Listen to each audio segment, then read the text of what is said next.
మండలం అనకాపల్లి జిల్లాలో ఒక హాస్టల్లో ఉండేవాళ్ళు అక్కడ ఫుడ్ పాయిజనింగ్ జరిగిన వల్ల చనిపోయారని ప్రిలిమినరీగా మనకి వచ్చిన ఇన్ఫర్మేషన్. ఆ ఇన్ఫర్మేషన్ మీద ఎంక్వైరీ చేస్తే మనకి తెలిసింది ఏంటంటే రాజగోపాలపురం విలేజ్లో ఒక ట్రస్ట్ పెట్టి పాసా ట్రస్ట్ పరిశుద్ధత అగ్నిస్తుతి ఆరాధన సమితి అని ఒకటి పెట్టి ఆ ట్రస్ట్ కింద ఇది ఒక హాస్టల్ నడుపుతున్నారు. ఈ హాస్టల్లో మన ట్రైబల్ ఏరియాస్ నుంచి పిల్లల్ని తీసుకొచ్చి అక్కడ ఉండి వాళ్ళని స్కూల్స్కి పంపించేవాళ్ళు. ఇలాంటి 86 పిల్లలు మన ఈ హాస్టల్లో ఉండేవాళ్ళు.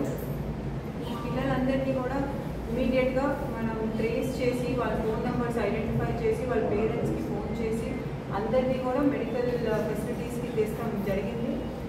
ఇప్పుడు ఇట్లాంటి ఎఫర్ట్ చేసిన తర్వాత ఇప్పుడు ఈ టైంకి మనకి సుమారు 35 పిల్లలు ఇప్పుడు హాస్పిటల్లో ఉన్నారు. అందరికీ కూడా మంచి చికిత్స పొందుతుంది. అండ్ తర్వాత 3 పిల్లలు ఈ లాస్ట్ ట్రాజెడీకి 2 పిల్లలు చింతపల్లి మండలంలో, ఒక child from Koyyuru mandal have lost their life. ఇది జరిగింది ఎట్లా అంటే సాటర్డే ఈ పిల్లలందరికీ కూడా డొనేషన్లో ఇచ్చిన ఫుడ్ ఏదైతే మార్నింగ్ అరౌండ్ 9 o'clock కుక్ చేశారో ఆ ఫుడ్ ఆఫ్టర్నూన్ లంచ్ టైంకి మిగిలిపోయిన ఫుడ్ వాళ్ళకి డొనేషన్లో ఇచ్చారు. ఆ ఫుడ్ ఇచ్చి ఆ పిల్లలకి రాత్రి డిన్నర్లో పెట్టారు. ఆ ఫుడ్లో కొంచెం డికే కంటామినేటెడ్ ఫుడ్ తినడం వల్ల ఈ పిల్లలకి ఫుడ్ పాయిజనింగ్ జరుగుతుంది అని మనం ప్రిలిమినరీగా అనుకుంటున్నాము. ఆ పిల్లలు నెక్స్ట్ డే మార్నింగ్కి వాళ్ళకి వామిటింగ్స్ అలాంటి ప్రాబ్లమ్స్ మొదలైనాయి. దాని తర్వాత పిల్లలకి చికిత్స ఇప్పించకుండా వాళ్ళని వాళ్ళ పేరెంట్స్ని పిలిపించేసి వాళ్ళ విలేజెస్కి ఏ అయితే ఏజెన్సీ ఏరియాలో ఉన్న విలేజెస్ ఉన్నాయో అక్కడికి పంపించేశారు.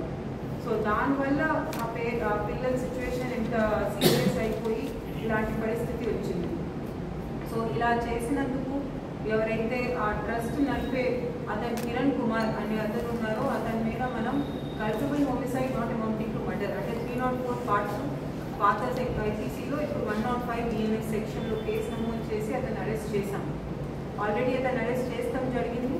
ఇంకా దీంట్లో ఇంకా కూడా దర్యాప్తు చేసి అతనితో పాటు అతన్ని ఈ హాస్టల్ నడుపుతంలో ఎవరైనా సహకరించుంటే వాళ్ళని కూడా ఫర్దర్ అరెస్ట్ చేస్తాము.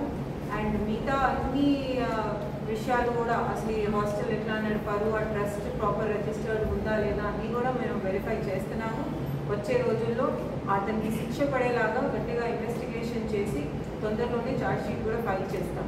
ఇంకా ఇప్పుడు ఇంకొక చెప్పాల్సింది ఏంటంటే ఇట్లా ప్రాంతాల నుంచి తీసుకొచ్చి హాస్టల్స్లో ఇంకా కూడా ఎక్కడైనా అన్ఆథరైజ్గా నడుపుతుంటే దాని మీద కూడా జిల్లా వ్యాప్తంగా డ్రైవ్ చేసి అలాంటి పిల్లలందరినీ అలాంటి హాస్టల్స్ నుంచి తీసేసి మనం ప్రభుత్వం ద్వారా నడిపే హాస్పిటల్స్లో లేదా ఇంటర్నెట్ స్కూల్స్లో కూడా పెట్టడానికి స్టెప్స్ తీసుకుంటాం. అంటే వాళ్ళకి ఎన్రోల్డ్ పిల్లలు 92 ఉన్నారు. 6 పిల్లలు చాలా రోజుల నుంచి అబ్సెంట్ ఉన్నారు. ఆ రోజు అక్కడ ఫుడ్ తినింది అయితే 86 పిల్లలు ఉన్నారు. ఆ 86 పిల్లలందరికీ కూడా ఈచ్ అండ్ ఎవ్రీ 86 పిల్లల్ని మనం ట్రేస్ చేస్తాము. వాళ్ళ పేరెంట్స్తో కూడా మాట్లాడి వాళ్ళకి మెడికల్ చెకప్స్ చేపిస్తాం జరిగింది. సో ఇప్పుడు ఈ 86లోకి 35 పిల్లలు ఇంకా కూడా హాస్పిటల్లో అడ్మిటెడ్ ఉన్నారు. దీంట్లో చాలామంది పిల్లలు పర్వాలేదు అబ్జర్వేషన్లో ఉన్నారు. కేజీహెచ్కి కొంతమంది పిల్లల్ని షిఫ్ట్ చేసాం ఎవరైతే కొంచెం క్రిటికల్గా ఉన్నారు. దాంట్లో ఒక పాప బాగా క్రిటికల్ స్టేజ్లో ఉన్నారు. మిగతా పిల్లలు కొంచెం స్టేజ్లో ఉన్నారు. ఎప్పుడు జరిగింది మేడం? ఇది జరిగిందంటే సాటర్డే ఫుడ్ పాయిజనింగ్ జరిగింది. ఆ పిల్లలకి సిమ్టమ్స్ అన్ని సాటర్డే నైట్ సండే మార్నింగ్ మొదలయ్యి డెత్ అనేది మనకి Sunday late night Monday early అవర్స్లో జరిగింది. ఫస్ట్ స్టార్ట్ చేస్తామైతే 2012-13లో ఒకళ్ళు పిల్లలు 2 పిల్లల్ని అట్లా తీసుకొచ్చి ఇంత పెద్ద స్థాయిలో నడవలేదు. 2 పిల్లలు 3 పిల్లలు ఏదో ఆయన తీసుకొచ్చే వాళ్ళు ఏజెన్సీ నుంచి నడిపేవాళ్ళు. ఇది లాస్ట్ 2-3 ఇయర్స్లో వాళ్ళు ఎక్కువ మంది పిల్లలు అయిపోయారు. 86 పిల్లలు ఈ ఇయర్ ఫస్ట్ టైం ఆయనకి. లాస్ట్ ఇయర్ కూడా ఆయనతో మాట్లాడితే తెలిసింది ఏంటంటే లాస్ట్ ఇయర్ కూడా 50 మంది పిల్లల వరకు ఉండేవాళ్ళు. ఈ ఇయర్ ఇంకా 86 అయ్యారు.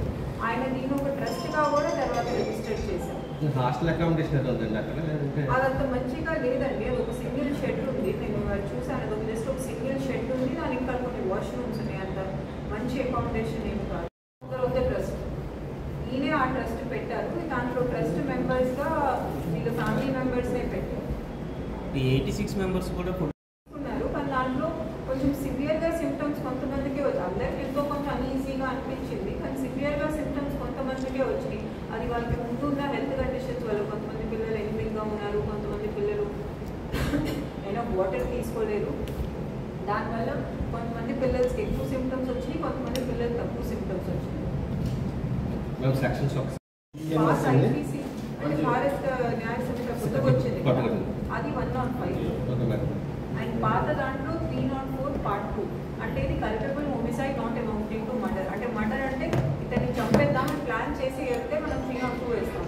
304 పార్ట్ 2 ఏంటంటే మీకు తెలుసు ఇలాంటి పని చేస్తే అసలు చచ్చిపోవచ్చని, అయినా అలాంటి పని చేస్తే 304 పార్ట్ 2. అది మనం దీంట్లో ఎందుకు వేసామంటే అతనికి తెలుసు ఆ పిల్లలకి హెల్త్ బాగాలేదంటే హాస్పిటల్లో చేర్చాలి, అది పోలీస్ స్టేషన్కి చెప్పాలి, తహసీల్దార్కి చెప్పాలి. ఎవరికి చెప్పకుండా అని వాళ్ళ ఊళ్ళో విలేజెస్ పంపిస్తే వాళ్ళు చచ్చిపోగలరని తనకి తెలుసు కదా, అందుకే ఆ సెక్షన్ వేస్తాం జరిగింది. దానికి కూడా లైఫ్ ఇంప్రిజన్మెంట్ ఉంది.